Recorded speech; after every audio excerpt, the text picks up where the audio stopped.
Bem, alguma pergunta aí? Nenhuma?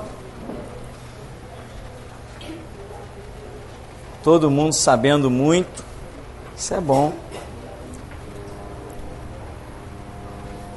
Uma simbologia importantíssima é essa aí de animais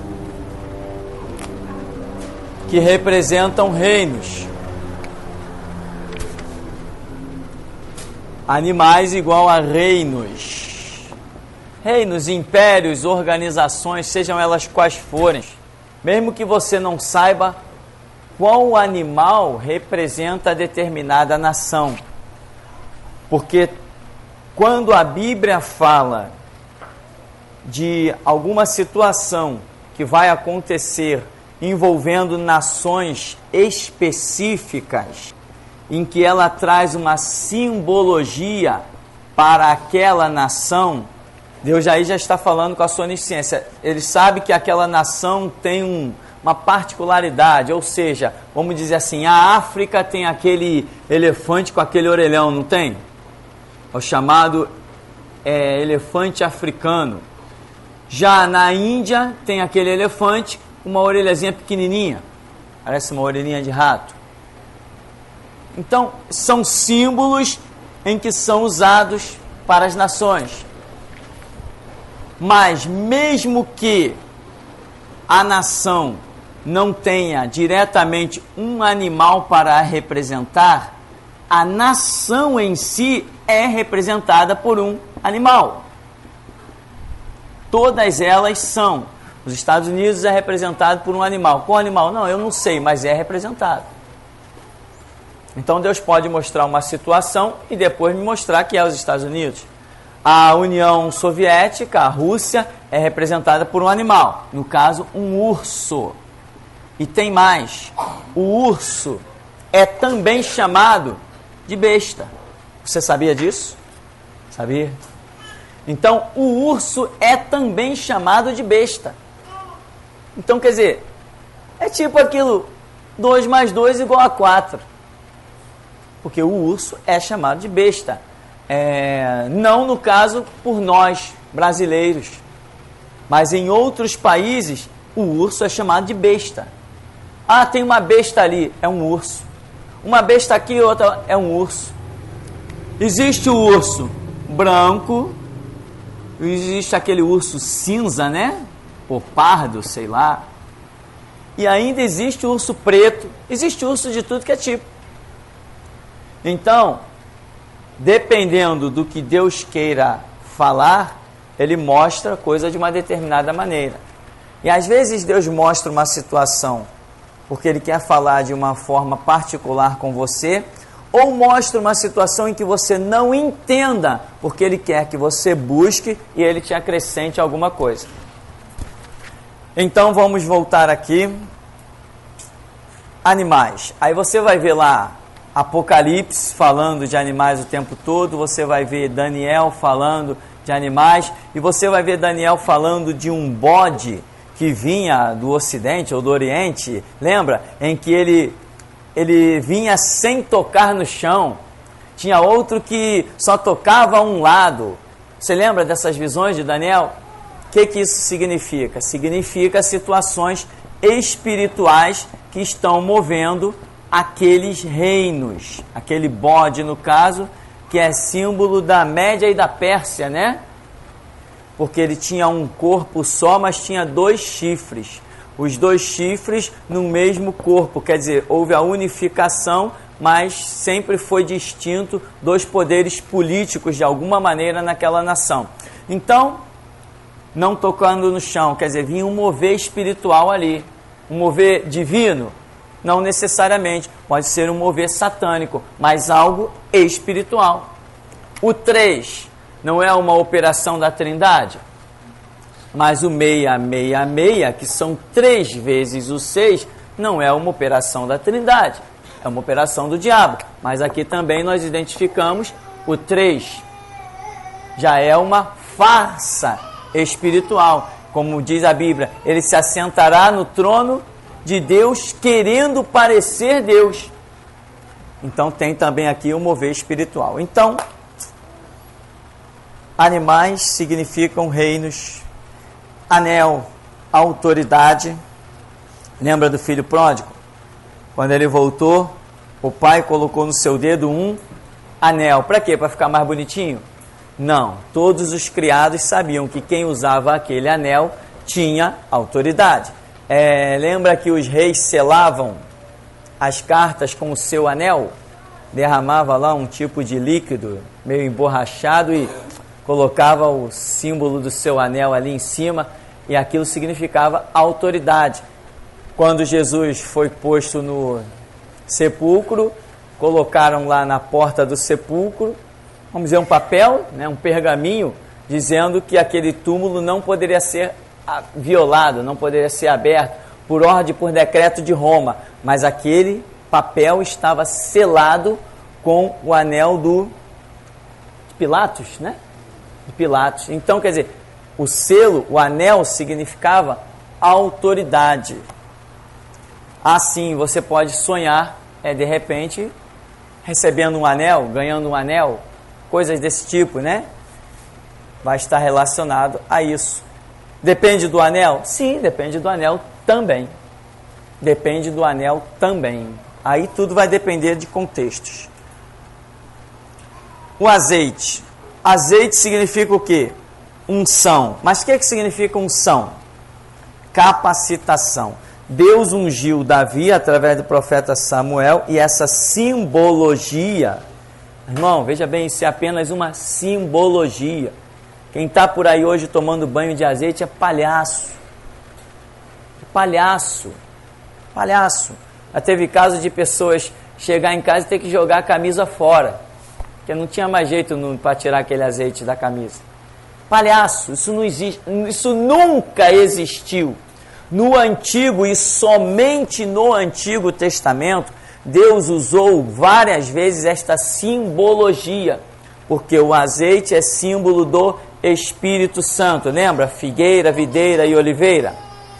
O azeite é símbolo do Espírito Santo. Então, quando os profetas chegavam com um azeite lá, que não tem nada a ver com o azeite que nós conhecemos hoje, e colocava sobre a cabeça de alguém, na presença de quem quer que fosse, todos já ficavam sabendo que aquela pessoa teria sido ungida por causa do azeite? Não. O azeite era símbolo de uma ordem de Deus, o azeite era símbolo de que uma operação de Deus iria acontecer ali. Se Deus quisesse fazer sem o azeite, fazia sem o azeite. Jesus nunca usou azeite nenhum. Subiu ao monte, orou, desceu e chamou 12 apóstolos. Não ungiu nenhum, não orou por nenhum deles. Não disse, eu estou consagrando vocês. Não fez nada dessas palhaçadas que a igreja sempre fez. Diga-se de passagem, as Assembleias de Deus são o cartão postal da apostasia e da ignorância, né? Tudo começou com eles. As besteiras todas começou com as Assembleias de Deus. A Assembleia de Deus foi originária dos batistas.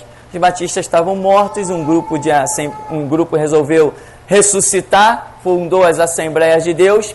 Graças a Deus por isso, né, quando fundaram, foi uma coisa tremenda, mas depois foram caindo e se transformou no lixo que é hoje. Caiu ao tal ponto de se vender para a política. Então, esta unção é símbolo da capacitação, né? Por exemplo, eu recebi várias ligações já de pastores batistas, pastores assembleianos, que eles dizem para mim, olha, eu ouvi no site, sei lá, ouvi a rádio, normalmente, a maioria das vezes foi a rádio. E é isso mesmo, tem que falar mesmo. Eu admiro a sua coragem, porque eu sei que isso é uma verdade. Só, irmão, que eu não tenho coragem de falar. Eu não tenho coragem de implantar essa visão na minha igreja. Eu ouvi isso já várias vezes. E ele não vai ter nunca essa coragem. Se ele não tiver primeiro a humildade, se ele não souber pisar no degrau da humildade e vir sentar aqui no banquinho, ele não vai receber essa unção nunca. Porque eu não falo o que falo porque sei falar, ou quero falar, ou acho bonito, ou penso que tenha que falar. Eu recebi a capacitação para falar. É diferente. Muita gente está tentando falar o que eu falo e está se dando mal. Teve um jovem que passou por essa igreja aqui que foi pregar não sei aonde, aí disse que o Edir Macedo era filho do diabo, não sei o quê. Ficou 3 dias sem dormir. Aí veio me procurar, preocupado, desgastado. Não, eu falei aquilo, mas eu me senti mal. Falou na carne. Falou sem a capacitação de Deus para falar. Falou uma verdade? Sim. Mas Deus não opera somente sobre a verdade e acabou a história. Ele opera sobre a verdade que Ele manda declarar. Porque a Bíblia diz que há verdades que são para serem ditas. E há verdades que não são para serem ditas. E também tem mais. A verdade que Deus quer que saia por determinados lábios. Não quer que saia por outros. Ele é Senhor, Ele que escolhe, Ele que manda. Ele cura pelas mãos que Ele quer, Ele expulsa o demônio por quem Ele quer. Ele opera na sombra de quem Ele quiser, Ele é soberano. Não adianta eu imitar alguém ou alguém querer me imitar. A obra de Deus não é feita por papagaio, por imitação. Todos nós temos que imitar um só, Jesus. Nele estão todos os ministérios. E Ele distribui para cada um conforme que Ele achar necessário. Então, pastores já me ligaram demais. Demais. Não, eu não tenho coragem. Eu não consigo falar. E não consegue mesmo. Diferente de vocês que estão aqui. Estão recebendo a unção e vão falar, mesmo que quisessem ficar calados. E eles querem falar e não conseguem. Vocês, sem querer falar, vão acabar falando. Porque a capacitação, a unção está sobre vocês. Então a coisa flui, o Espírito Santo abre os nossos lábios e a gente faz a obra. Então, unção, azeite, significa capacitação. No Antigo Testamento, símbolo. No Novo Testamento, palhaçada de pastor caído, fracassado e que não tem o que fazer. Pega essas latas de azeite e vai doar para uma instituição de caridade. Vai ser muito mais útil. Então, azeite, unção, capacitação. Quando Tiago, não foi Jesus, Tiago diz, está alguém entre vós enfermo, né? Que ele está batendo aquele diálogo na carta dele. Está alguém entre vós enfermos? Reúnam os presbíteros da igreja e vão e orem e unjam o enfermo com óleo, não é isso? E a oração da fé levantará o enfermo. Ele não disse que a unção com óleo levantaria o enfermo. Ele disse que a oração da fé levantaria o enfermo. Agora, se você observar, meu irmão, desde o tempo de Moisés, vamos pegar daí, desde o tempo de Moisés, esse óleo, né, esse azeite, ele era usado com efeito terapêutico. Ou seja, o azeite realmente tem propriedades terapêuticas, né? Ele cura. Você vê que o Salmo da Ovelha diz o quê? O Salmo 23. Unge a minha cabeça com óleo, meu cálice transborda. Isso era usado até nos animais. Os animais, a ovelha principalmente, ela sente febre. E quando o pastor coloca a mão na cabeça da ovelha, sente que ela está queimando em febre. E ela mesma, é interessante as características desse animal, que ela já procura, ela vai e deita nos pés do pastor. E ele, quando vê que ela está ardendo em febre, ele usa o óleo sobre a cabeça dela e a febre deixa. É o efeito terapêutico desse óleo, desse azeite encontrado em Israel. Azeite puro, poderia ser encontrado aqui, bastava não haver tantos criminosos no meio do caminho, né? Que a coisa sai pura de um canto, quando chega aqui, nem existe nem o cheiro mais da coisa. Nós vivemos num mundo maravilhoso, olha. Então, mesma coisa o mel, né? A abelha faz com todo carinho, quando tu vem beber, água com açúcar. Então, o azeite tinha esse efeito. Tiago, como um bom judeu, está preservando isso. O que tem de errado? Nada de errado. O problema ficou na interpretação errada. Tiago conhecia que o remédio era bom e está dizendo, olha, eu uso o remédio, mas faz a oração da fé. Só que as pessoas esqueceram e passaram a pegar o remédio de Tiago como os absurdos dos dias de hoje. Né? Hoje nós não ungimos mais ninguém com óleo, até mesmo porque esse óleo aí já não funciona para mais nada, né? Pode ser até galo, pode ser o mais caro do mercado, não tem jeito, irmão. É horrível, é horrível. É um óleo comestível de pior qualidade. o nosso café adulterado, as maçãs são as piores, a laranja é uma vergonha, tu não acha mais banana no mercado. Nós estamos vivendo agora um horror, né? Graças a Deus que ainda tu pode sair rodando pela cidade e ainda acha alguma coisa, mas tá ficando uma escassez. Aí quando tu vê a propaganda, maçãs exportadas para a Argentina, parece uma maçã de plástico. Parece uma coisa linda, parece uma pintura de um artista. Aí tu vai no mercado, cadê ela? Não tem, não existe, só para o exterior. Laranjas belíssimas, olha, laranja mesmo, uma coisa linda. Aí quando tu vai no mercado, cadê ela? Só existe ela na telinha, lá na... Então assim são as coisas. Então o azeite no Antigo Testamento era simbologia. No Novo Testamento, quem está usando o azeite fisicamente está fazendo só uma palhaçada. Balança. Você já sonhou com uma balança? Já viu uma balança? Significa justiça, juízo. Castiçal significa igreja. Pode também significar Israel, logicamente. Castiçal também pode significar, pode não, significa palavra, né? Que é igual lâmpada. Então tudo isso, aí você vai ver a parábola das 10 virgens, que elas tinham a sua lamparina, elas tinham o azeite. Aí que você vai começar a entender o significado da Escritura, quando Deus nos revela as simbologias. Crianças significam pequeninos ou discípulos. Então, como é que fica quando Eliseu amaldiçoa as crianças, né? Depois de fazer o machado frutuar, ele amaldiçoa as crianças, momentos depois de ter recebido a capa de Elias, né? Amaldiçoou as crianças e duas, não é isso que a Bíblia diz? Duas ursas, duas bestas saem do meio lá de não sei de onde, floresta, alguma coisa assim, e despedaçam 42 crianças, ou outras versões dizem 42 pequeninos. Ora, duas ursas, nós já vimos que a Escritura fala da primeira besta, que emerge do mar, fala da segunda besta, que emerge da terra. Então Eliseu estava certo, duas ursas, primeira e segunda, conforme o livro de Apocalipse. Elas vêm e num período, vamos assim dizer, a quantidade delas, 42, está relacionado a 3 anos e meio, período da grande tribulação, 42 meses, 3 anos e meio, 1260 dias, tempos e metade de um tempo.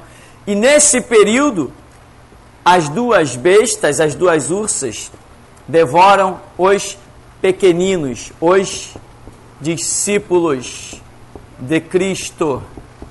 E talvez aí também esteja incluído um pouquinho, né? Ou até mais, vamos dizer assim, Israel. Israel e igreja serão trucidados pelas duas bestas, tanto a que sobe da terra quanto a que sobe do mar, no período da grande tribulação, 42 meses, mas isso você já sabe. Carne. Carne, nós temos aí uma referência como atitudes contrárias à palavra de Cristo, mas não é tudo. Carne, não é tudo. Pode ter muitos significados. Existem coisas que nós ainda não sabemos, temos buscado, estamos buscando. Carne cru, carne cozida por fora, mas crua por dentro. Carne cozida por dentro, crua por fora. Uma série de situações, uma série de coisas, fatores. Um modo geral, algo mais generalizado na Escritura que demonstra que carne são atitudes contrárias à palavra de Cristo. São princípios contrários ao mover do Espírito Santo. Ou seja, mesmo que alguém esteja querendo fazer a obra de Deus, Deus pode revelar que este alguém esteja na carne. Por mais boa intenção que tenha, há um provérbio popular que diz que de boa intenção o inferno está cheio, e está mesmo, né? Porque você vê aquela vamos chamar aquela parábola, ou aquela simbologia que Jesus usa das duas mulheres. Diz que as duas estão moendo, as duas estão trabalhando, estão fazendo alguma coisa, mas uma é tomada e deixada a outra. Jesus reconhece o trabalho de uma e não reconhece o trabalho de outra. Uma é tomada e a outra é deixada. E mulher é símbolo de igreja. 2 é símbolo do testemunho. Então as duas estão testemunhando? Sim, as duas estão testemunhando. Só que uma está dando um testemunho que Jesus quer e a outra está dando um testemunho que Jesus não quer. As duas estão falando a verdade? Sim, as duas estão falando a verdade. Mas vai ficar. Porque não está falando a verdade que ele quer que fale. Entendeu? Tem de gente que está decepcionado na eternidade. Cadê minha coroa? Ô amigos, te contenta com esse banquinho aí de 2 pernas. Se equilibra aí. Dá seu jeito. E tem gente que está até hoje perguntando, cadê o céu? Céu. 2 mulheres estão moendo. Uma será tomada e deixada a outra. Ora, 2 mulheres representa igreja. 2 é o número do testemunho. Elas estão testemunhando, mas uma está testemunhando o que Deus quer e a outra está testemunhando o que Deus não quer. Simplesmente isso. Mas as duas estão testemunhando verdade? Sim, mas está fora de um propósito. Quando você está fora de um propósito, a bênção e o propósito não se cumpre na vida daquela pessoa. Não, mas eu estou falando da verdade, eu só falo de Bíblia. Sim, mas está falando do que da Bíblia? Porque nós temos um negócio chamado dispensação. Se eu entrei na dispensação da graça, eu estou proibido de pregar lei. Mas a lei é mentira ou é verdade? É verdade. Mas eu não posso pregar a lei. Eu estou proibido de pregar a lei. Se eu pregar a lei, eu vou para o céu? É questionável até. É me afastar do princípio. Outra coisa, se nós entramos numa dispensação chamada restauração, quem está com a visão antiga está pregando mentira ou verdade? Verdade. Mas está fora do propósito. Assim como eu não posso pregar a lei. Então, estas são algumas coisas que o Senhor tem, por misericórdia, mostrado para a gente, né? E isso é para que nós sejamos firmes. Firmes, muito firmes. Então, carnes são atitudes contrárias aos princípios de Deus, né? A pessoa, mesmo estando falando a verdade, ela pode estar resistindo a Deus. Você anotou isso aí? Mesmo falando a verdade, você pode estar resistindo a Deus, ou não pode? Lá no interior de Minas, as igrejas estão tudo fechando. Claro, eu passei por lá. Depois que eu passar por uma terra, meu amigo, ou restaura ou morre.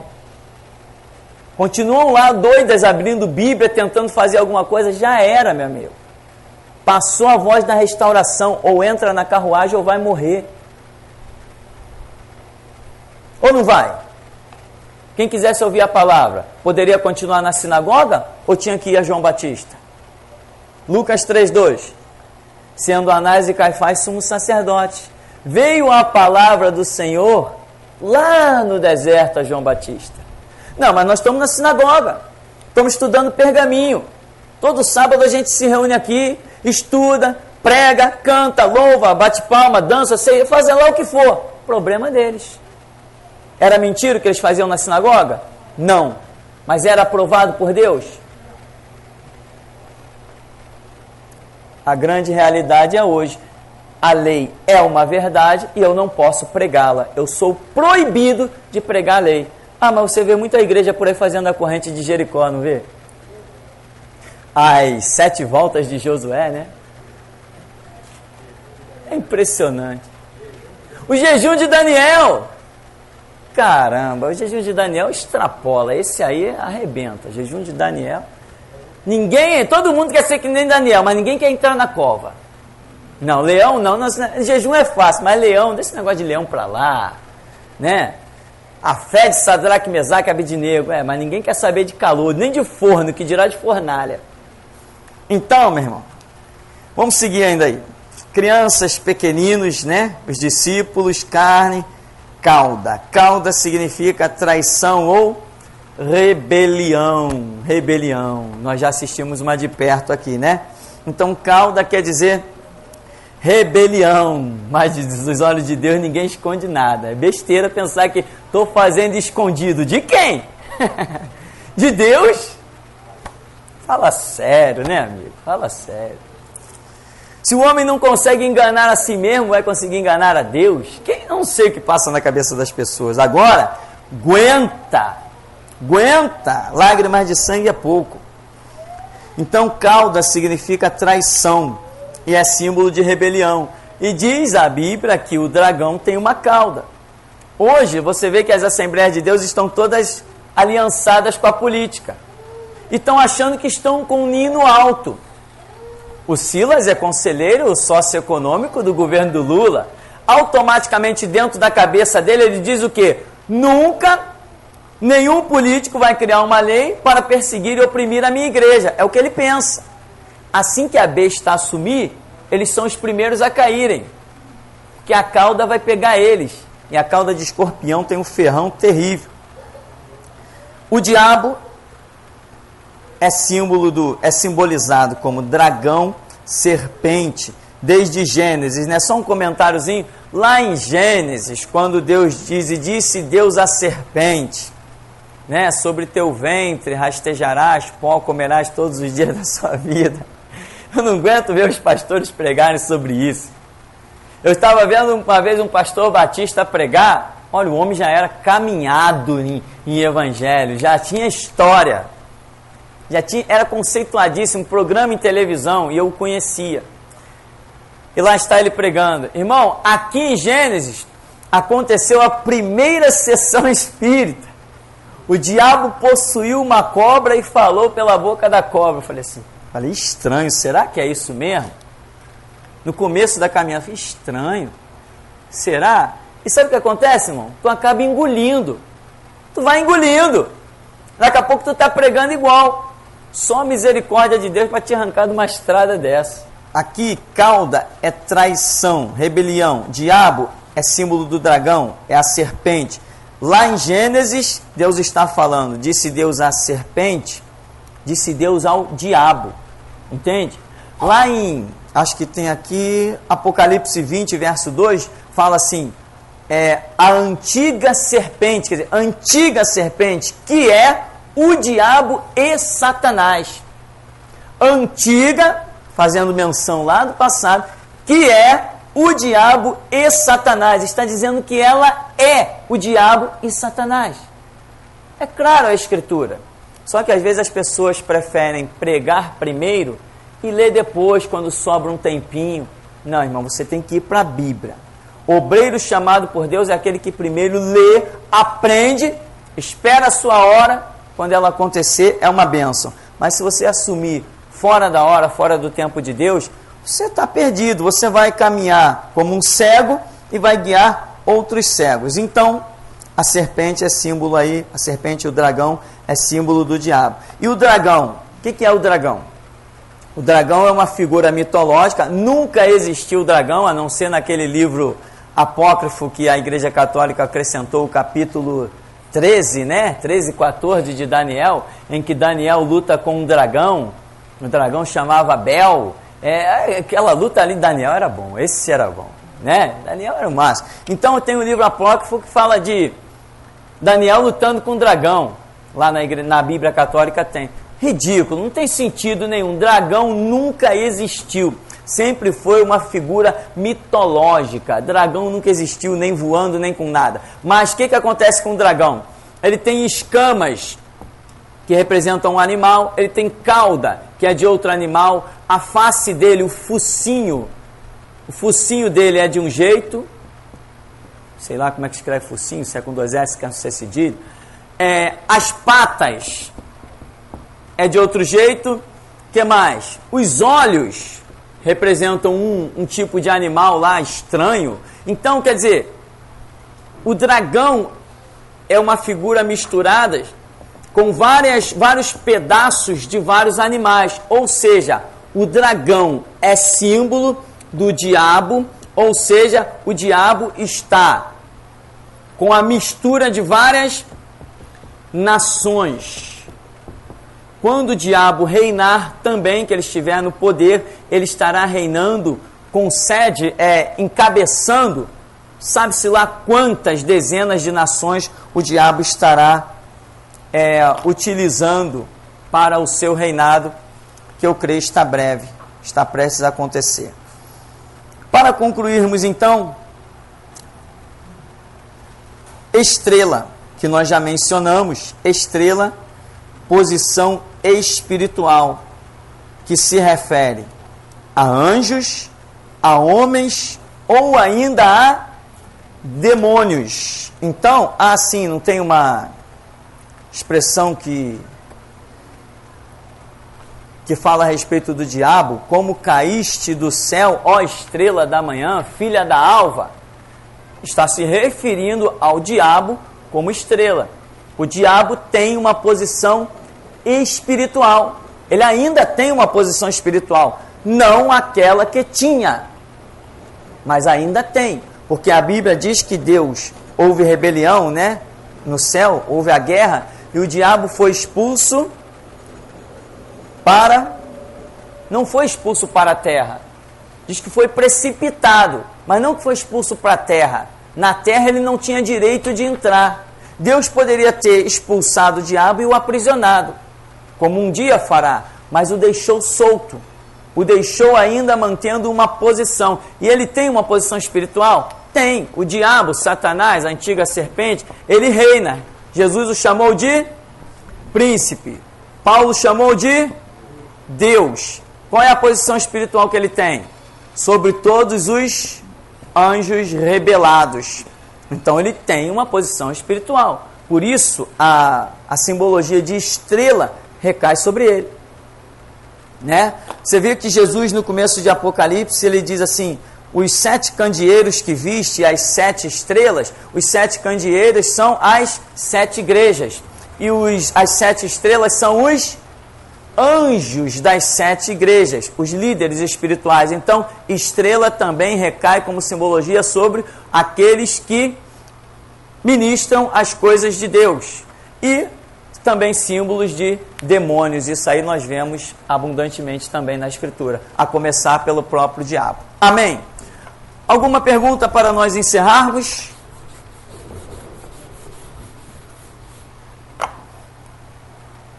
Nenhuma? Então vamos ficar por aqui, vamos orar agradecendo. Começou.